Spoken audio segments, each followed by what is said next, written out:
আমার সাধ্যের মধ্যে আসলে হয় না সবসময়, অনেকেই খেতে পারে না। তা আমি আর রাখছি যে আমাদের যেহেতু হোমমেড কেক আমরা যেন 100 টাকা করে দিতে পারি। মিজান ভাই, আপনার এই যে বাতের হোটেলের পাশে যে কেক বিক্রি হচ্ছে, আমি আগে খাই নি তার থেকে গান ওই দেন জানি দেন মিজান ভাই কেক খাচ্ছে।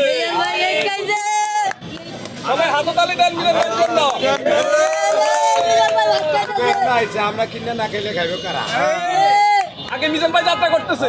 এই বিসমিল্লাহ ভাই খান আর বলেন।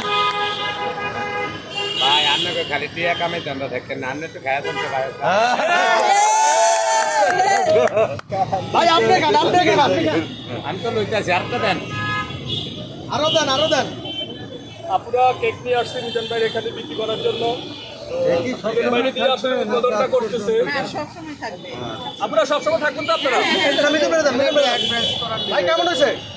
খাও আর খাও আপনারা দেখতে পাচ্ছেন যে দুইটা আপু এখানে কেক নিয়ে চলে আসছে। মিজান ভাই ঠিক আছে? কেমন হয়েছে ভাই? আরে ভাই প্রচুর প্রচুর পরিমাণ কেক। হ্যাঁ, আচ্ছা আপু, আমি আপনাকে কিছু জিজ্ঞেস করতে চাই। আপনারা কি মিজান মামার টার্গেট করে এখানে দোকানটা নিয়ে আসছেন? না, না, না। আমার তো তাই মনে হচ্ছে। টার্গেট